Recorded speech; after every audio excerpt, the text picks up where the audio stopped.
Speaker Roberts for introducing the bill, and Assemblywoman Gravino and Assemblywoman Voss for sponsoring the bill. Ms. Voss, in particular, I want to thank you for being such an active parent and legislator. My name is Amy Gravino. I'm a writer, public speaker, diagnosed with Asperger syndrome, and a graduate student enrolled in the Master's in ABA program at Caldwell College. I'm also a certified college coach for individuals with Asperger's. A reader of my public blog recently asked me for advice that I could give to her 9-year-old daughter, just diagnosed with AS. And in response, I wrote a letter to my younger self, which could serve as advice for current parents of children with AS.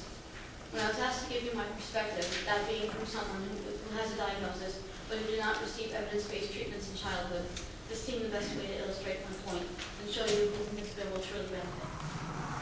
Dear Amy, I know you're feeling pretty bad right now. The other kids make fun of you a lot and you don't know why. You're trying really hard to make friends with them, doing all the things you think they want you to do, and it's just not working. But there is one thing you should know. It's not your fault. Other people might say that, and you won't be able to listen to them, but I'm hoping that you will if it's coming from me. It's not your fault. Say it over and over in your head when you feel the worst, because that's when you need it most. It's not your fault. How can it not be your fault? You'll say to yourself as the next few years go by, everyone else can do this, can make friends and be normal. Why can't you? That's just one of the many questions I know you have. Questions you don't know how or are afraid to ask. They make you feel overwhelmed, like sitting in Mrs. St. Peter's classroom every day, fidgeting nervously in your seat. You always get up during class to sharpen your pencil, and I know it's because you enjoy the smell when they're freshly sharpened. It calms you down. So don't feel bad if the other kids snicker or laugh when you smell your pencil. They just don't understand. You care a lot about what the other kids think of you. I know you hate going to pool every week because you have to change in the locker room and the girls make fun of your feet. This will cause you not to feel comfortable wearing flip-flops for many years, and you won't be okay with wearing them again until you're much older. They'll be like that with a lot of things people say to you in school. Their exact words will fade from memory, but the effects they have on you will last a long time. But don't worry. One day you're going to make friends with someone who really loves your feet. They'll call your little toe, the one that didn't grow in right, your lucky toe. That's something you feel like you could use a lot of right now, luck. You keep hoping things will get better, but they never do. I have some good news, though. You won't lose that hope. No matter what happens, you'll still be optimistic. Foolishly, maybe, but when you're older, people will tell you how wonderful it is that you are that way. I have to be honest with you, however.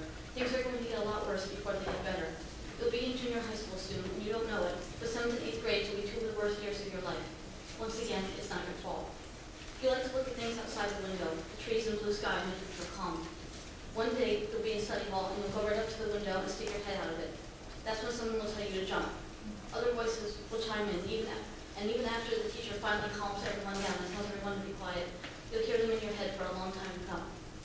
Every day, someone will make you feel less, not human, unwanted. And you'll keep your head down and take it, because no one's going to tell you anything different. But I will. You're not less, Amy, you're more. More because you have to work twice as hard as everyone else to make your voice heard. You don't know how to fight right now, except for when you lash out after not being able to take it anymore. And then it's you who gets into trouble, rather than your tormentors. They know how not to be seen, to avoid detection. You don't. Even as an adult, you won't quite fully master the art of subtlety, but right now you're bare to the world, completely vulnerable. And your classmates are taking full advantage of that fact. They know how to hurt you in the worst ways, so they can get their jollies from your reactions. And because you can't understand what they're doing, you just play straight into their hands every time. Once more, it's not your fault. These days, your classmates call you names: ugly, freak, psycho, loser. They call you these things because they don't know you, don't care to, and or don't want to. You're trying so hard to force yourself into their world, with little to no success. But you will have friends one day, Amy. Better still, you won't have to fight for their friendship. They will come to you. I know how unbelievable that seems, especially since you feel like no one wants to be around you at all, not even your parents. But you are loved, even if you don't realize it. You just have to learn how to love yourself. Amy, I'm sorry, do you have a question? I just want to make sure everyone, I'm sorry to interrupt you because we are really interested in what you're sharing with us. It's important. It's an important expression of really what really goes into this situation. I'd like to just make mention to everyone and all our next speakers.